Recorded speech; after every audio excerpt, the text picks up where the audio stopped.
Hi everyone, I'm Sandy and you're watching In the Kitchen with Sandy. And on today's episode, we're going to be making an Italian dish again. Italian's one of my favorites. What we're going to be making is chicken cacciatore. And I looked it up. The cacciatore means hunters. For some reason, I'm not really sure what that has to do with chicken cacciatore, but that's what cacciatore means, hunters. So there's your bit of knowledge for this recipe. What we're going to be using today is boneless, skinless chicken thighs. And again, I like to use the chicken thighs because they have a much better flavor and they don't dry out like the chicken breast does. But if you have chicken breast at home, by all means, you go right ahead and use the chicken breast. We're also going to be needing some fresh mushrooms, some bell peppers. I have got green, red, and yellow. In the original recipe, what most people make, they don't include the yellow peppers, but I think they're quite lovely, so I'm going to throw them in my dish. And we have just chopped onions, and they're not, chopped real fine or anything. I like to have a nice bite to them when you take a bite of them. We have about 3 cloves of garlic here, and that's just chopped, that's not crushed.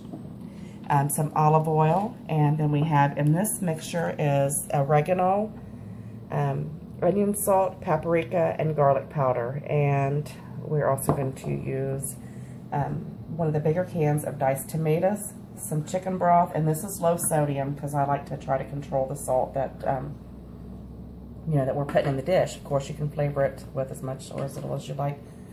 And some crushed tomatoes and a little bit of crushed red peppers, and of course Parmesan cheese. Okay, now to get started, what I'm going to do is I'm going to go ahead. I'm just going to pepper these chicken thighs just a little bit. I'm not going to add any salt to them because we have plenty of salt inside this mixture. So I'm going to go ahead and put the pepper on them.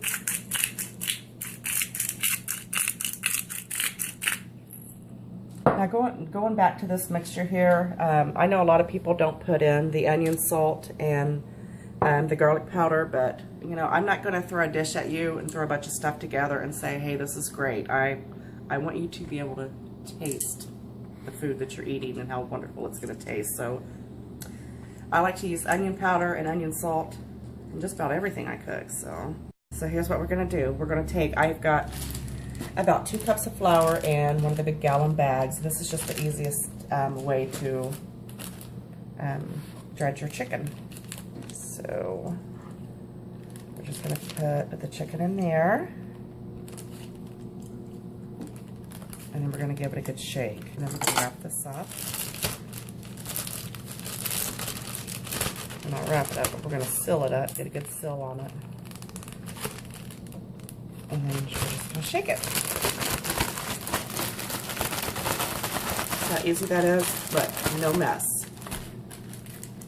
And then I'm just going to transfer these back onto this plate, which that's fine to do, even though it's had the chicken on there, because we're going to cook it anyway.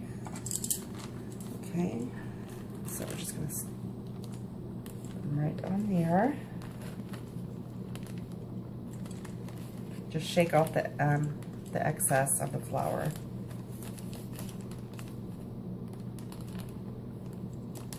These are going to be yummy. Just get them all on there.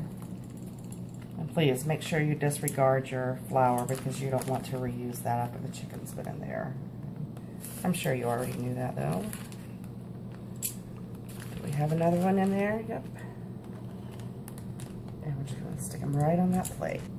And I've already got my pan heating, so I'm going to go ahead and add about a tablespoon of olive oil in there. Okay, I'm going to go ahead and add my chicken in.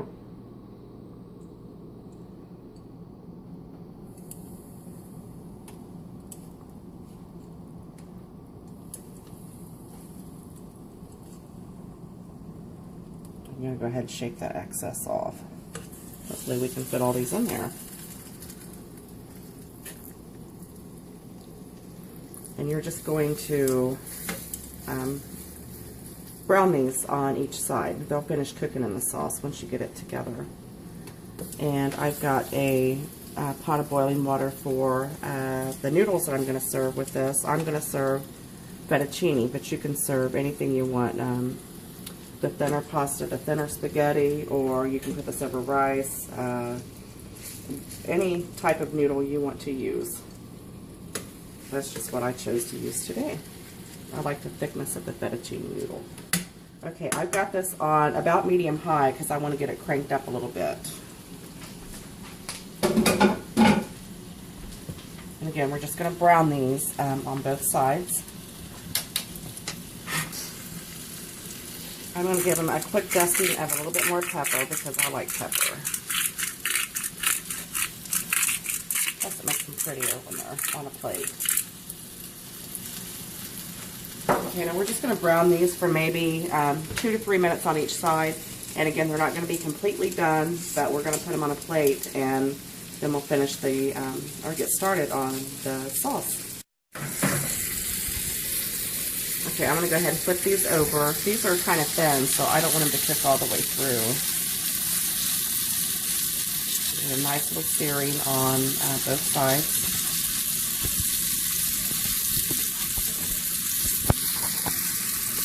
They already smell delicious. I love chicken. I could eat chicken every day of my life.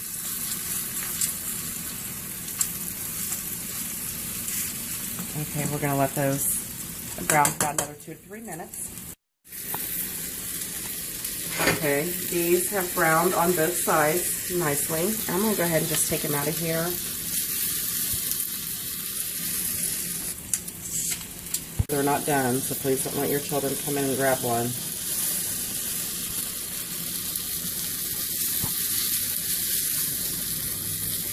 Here, I'm going to turn the heat down just a little bit. How pretty those are, and they're going to be so nice and tender. Dark meat's always so juicy, and to me it just has a different flavor than the chicken breast. Stick those right in there. I'm going to go ahead and add a little bit more of the olive oil. It's about a tablespoon and a half. And then we are going to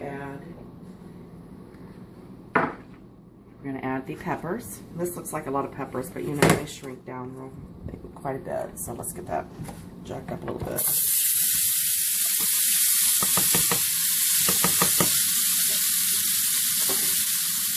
And I'm going to go ahead and add the garlic. People often wonder, you know, why sometimes you fresh your garlic or you just finely chop your garlic, and it's just whatever. If you're cooking an Italian dish like this, I would just slice my garlic that way because Italian dishes have spices of garlic in them. It's garlicky, so you want to get a nice little bite of garlic in there. At least I do anyway. Throw these together. Look how beautiful those are. You know what they say, you eat with your eyes first. So if it holds true, then you're going to eat pretty good. And the aroma from the garlic and the peppers, the sweetness of the red pepper and the yellow pepper, everything just smells so good. This is stirred. Wow, I'm just so fascinated by all these colors. Isn't that beautiful? Now this is optional. You can either put the chicken back in there whole, or you can cut it up to make it bite-sized pieces, which makes it a little bit more easier to eat with your pasta. So I'm going to go ahead and slice this chicken into bite-sized pieces.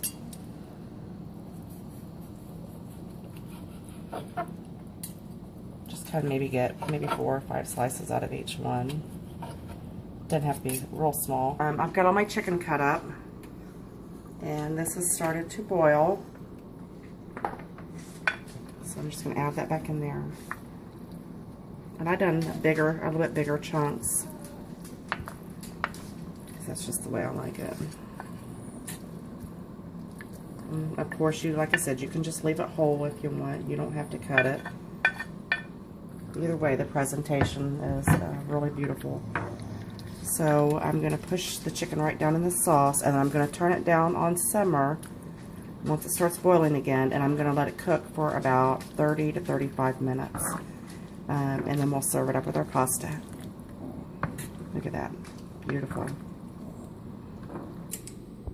And it's done. Now, like I said, I made fettuccine noodles with mine, so I'm just going to plate me a little bit up there. And look how beautiful that is.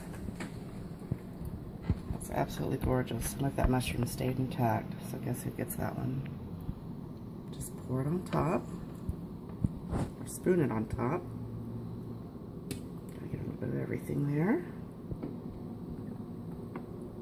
A couple of green peppers. And I know there's some chicken down in there. Search for the chicken.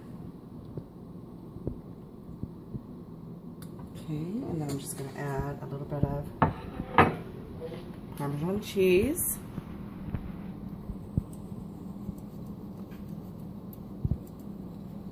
As little or as much as you like.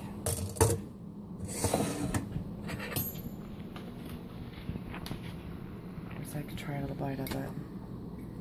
I'm going to make this a little bite because it's piping hot, and I've learned.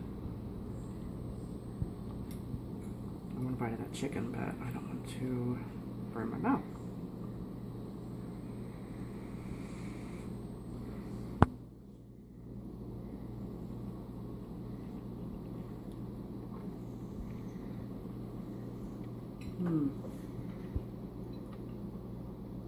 That chicken got so tender. It's absolutely amazing. You have to try this. So please remember to give me a thumbs up and subscribe, and I'll see you next time.